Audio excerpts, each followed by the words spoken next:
प्रभु ईसा मसीह में मेरे प्यारे माता पिताओं, भाई बहनों और मेरे प्यारे बच्चों, फलागमन काल के तीसरे हफ्ते में हम प्रवेश कर रहे हैं। फलागमन काल हमारे लिए एक बुलावा है या एक चुनौती है।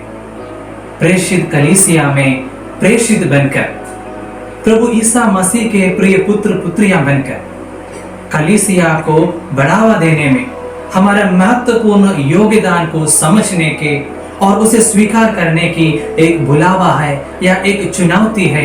इस फलागमन काल पवित्र आत्मा के फलों को हमारे जीवन में स्वीकार करते हुए और उस फलों को हमारे जरिए लोगों में यानी इस दुनिया भर फैलाने की कृपा के लिए इस फलागमन काल में हम कोशिश करें, उसके लिए हम प्रार्थना करें।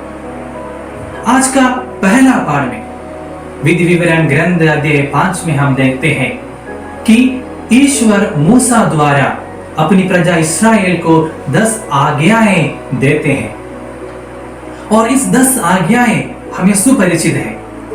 विधि विवरण ग्रंथ अध्याय 30 वाक्यांश 15 में ईश्वर ये कहते हैं, मैं अभी तुम लोगों के सामने जीवन और मृत्यु और भलाई और बुराई रखता हूं। यानी ईश्वर हमें स्वतंत्रता दिया है। अब हमें तय करना है कि हमें क्या चुनना है। ईश्वर ने यह कहा, जो मेरी आज्ञाओं का पालन नहीं करते हैं मैं उसे दंड दूंगा।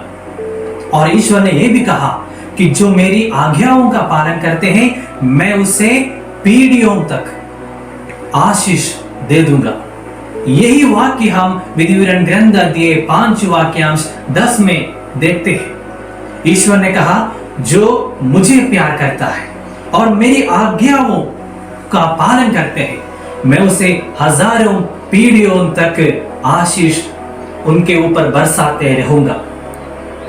इस 10 आज्ञाओं का सारांश हम आगे विधि विवरण ग्रंथ अध्याय 6 वाक्यांश 5 में देखते हैं और यही वाक्य हम पवित्र सुसमाचार में, नया विधान में, विशेष रूप से संत लूकास के सुसमाचार में देखते हैं।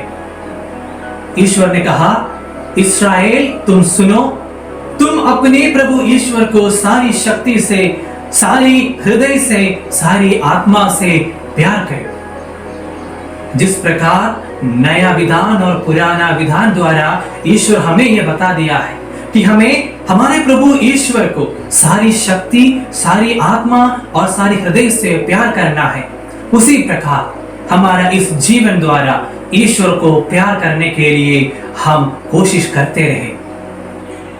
आज का दूसरा पाठ में हम देखते हैं इसायास नबी का ग्रंथ अध्याय 5 में प्रभु के दागबारी के बारे में। प्रभु के दागबारी इस्राएल जनता है। ईश्वर अपने दागबारी से न्याय और धार्मिकता चाहा, लेकिन प्रभु को उस दागबारी से अधर्म और भ्रष्टाचार ही मिला। पवित्र सुसमाचार में संत यूहन्ना बपतिस्ता से लेकर हम ये पढ़ते हैं, जो पेड़ अच्छा फल नहीं लेता वो काट कर आग में डाल दिया जाता है। हमें उसी प्रकार का एक पेड़ नहीं बनना है।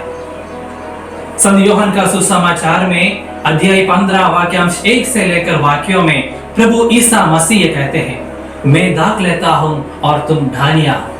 यानी हम सब विश्वासी गण मसीह नामक उस दाखलता का ढालिया है। अच्छे फल और उत्पन्न करने के लिए वो दाखलता का डालियों को काट कर उसे सजाता है।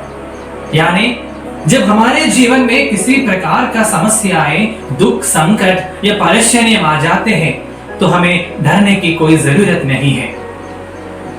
वो दाखलता का मालिक और अच्छा फल उत्पन्न करने के लिए हमें मजबूत बना रहा है। आज संत पौलुस कुरिन्थियों के नाम अपने दूसरा पत्र में लोगों से कहते हैं अध्याय 7 वाक्यांश 4 में, मैं अभी आप लोगों के कारण गर्व महसूस कर रहा हूं, आनंद विभोर हो जाता हूं और आपके प्रति सांत्वना महसूस कर रहा हूं। प्रभु मसीह का सुसमाचार को लेकर लोगों तक पहुंचाने में संत पौलुस को अगर ये गर्व महसूस हुआ तो यही हम सब में भी होना है।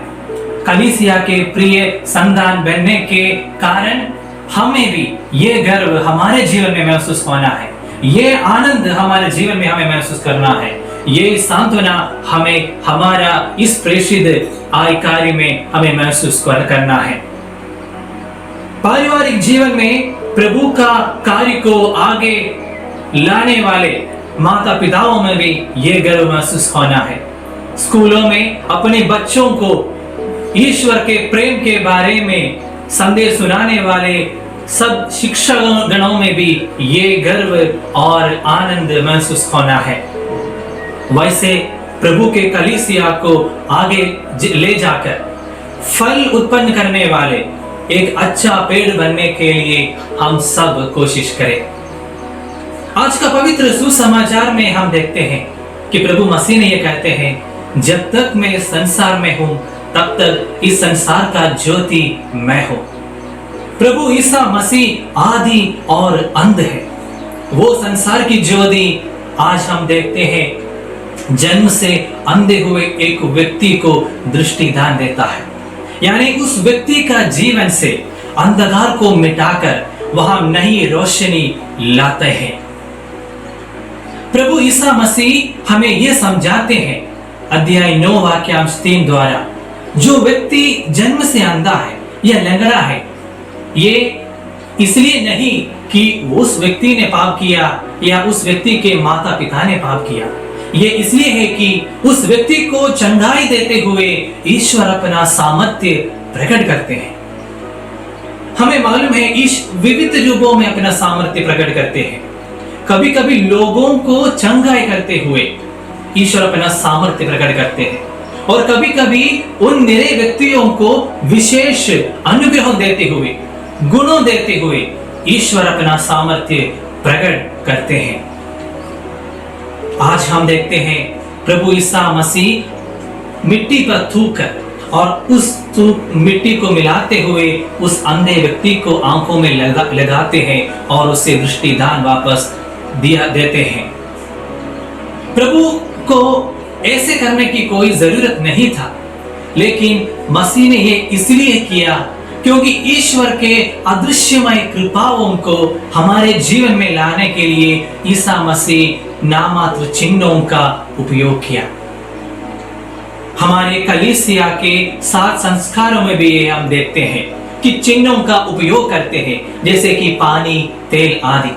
ये इसलिए है कि ईश्वर की दृश्यमय अदृश्यमय कृपाओं को हमारे जीवन में लाने के लिए, हमारे विश्वास को मजबूत बनाने के लिए ये हमारे लिए एक सहायक है।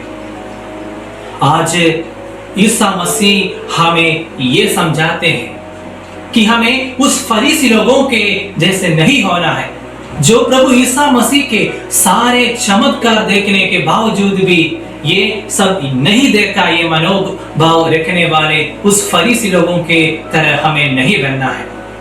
प्रभु ईसा मसीह पर अटूट विश्वास रखकर प्रभु मसीह के दागबारी के अच्छे ढालियां बनने के लिए हम कोशिश करते रहे। उस दागबारी से न्याय और धार्मिकता का फल उत्पन्न करने के लिए हम कोशिश करते रहे। पवित्र आत्मा का फल हमारे जीवन द्वारा दूसरों तक फैलाने की कृपा के लिए हम प्रार्थना करते रहे।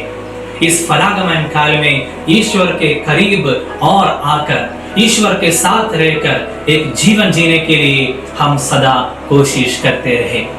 ईश्वर हम सबको आशीष दे, पिता, पुत्र और पवित्र आत्मा के नाम पर आमीन।